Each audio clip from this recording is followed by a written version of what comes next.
दूसरी दुनिया के कुछ पंखों वाले बाघ अचानक से जंगल में उतरते हैं।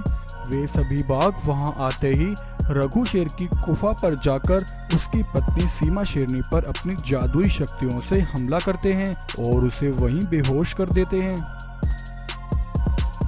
और रघु के दो जुड़वा बेटों को अपने साथ उठाकर ले जाते हैं। तभी कुछ देर बाद रघु शेर अपनी गुफा पर आया। अपनी पत्नी सीमा को वहां बेहोश पड़ा देखकर रघु हैरान हो गया। अरे ये मेरी पत्नी को क्या हो गया? सीमा, उठो सीमा, तुम्हें क्या हुआ? तभी इतने में कुछ जानवर वहां आते हैं।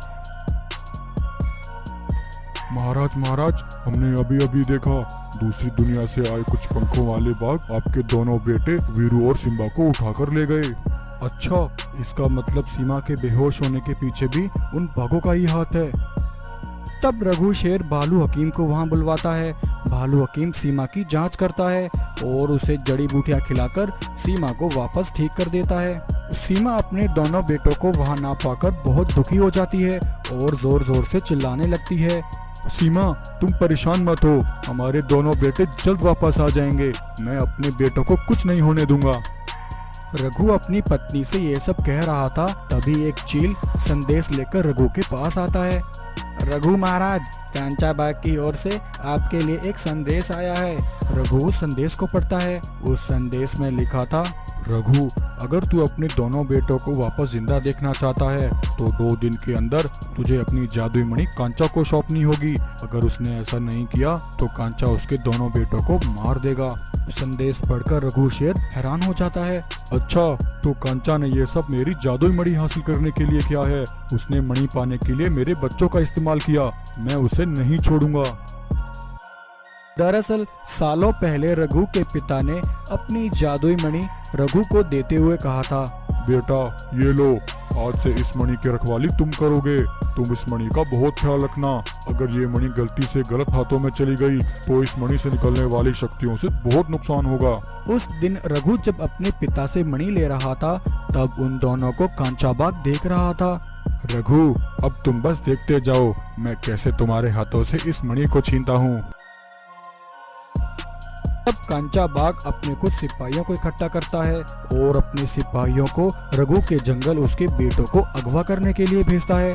तो इस तरह कांचा बाघ ने जादुई मणि पाने के लिए अपने सिपाहियों को भेजकर रघु के दोनों बेटों को अगवा कराया था। अब इधर रघु जादुई मणि और अपने दोनों बेटों को लेकर बहुत परेशान था। तभी कांचा का एक सिपाही रघु के पास आता है। रघु, कांचा ने जो तुम्हें 2 दिन का वक्त दिया था वह आज खत्म हो गया है। जल्दी से वह जादुई मणि मेरे हवाले कर दो और इसी समय कांचा के पास चलो। तब रघु मजबूर होकर कांचा के सिपाही को अपनी जादुई मणि दे देता है। कांचा का सिपाही मणि लेकर रघु के साथ कांचा के पास आ जाता है। कांचा जादुई मणि को अपने सर पर धारण कर लेता है। मणि को पाकर कांचा बहुत खुश होता है। कांचा, मैंने तुम्हारे कहने पर यह मणि तुम्हें दे दी है। अब तुम मेरे दोनों बेटों को आजाद कर दो। नहीं रघु, इतनी जल्दी नहीं। मेरा मकसद तो तुम्हें यहाँ बुलाकर तुम्हें तुम्हारे बेटों के साथ खत्म करना था। तुम मेरे जाल में फंस गए हो रघु। अब मैं तुम्हें और तुम्हारे बेटों तुम सभी को एक साथ खत्म करूंगा।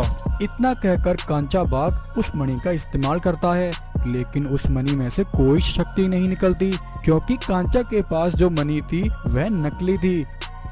दरअसल कांचा के सिपाही के जंगल पहुंचने से पहले हकीम भालू ने रघु को आकर एक सूचना दी। महाराज, कांचा का एक सिपाही हमारे जंगल की ओर आ रहा है। हाँ भालू, कांचा ने मुझे जो समय दिया था वह पूरा हो गया है। अब मैं क्या करूं? एक तरफ जादुई मणि है और दूसरी तरफ मेरे दोनों मासूम बच्चों की जिंदगी है। चिंता मत करें महाराज, इस समस्या का एक हल है। तब भालू हकीम और रघु ने मिलकर जादुई मणि की शक्तियों से एक नकली मणि तैयार की और उस नकली मणि को कांचा के सिपाही को दे दिया और अब असली मणि रघु के पास थी। दुष्ट कांचा, तूने इस मणि को पाने के लिए मेरे मासूम बच्चों का इस्तेमाल किया। तेरी इस घटिया हरकत की सजा मैं तुझे अभी दूंगा।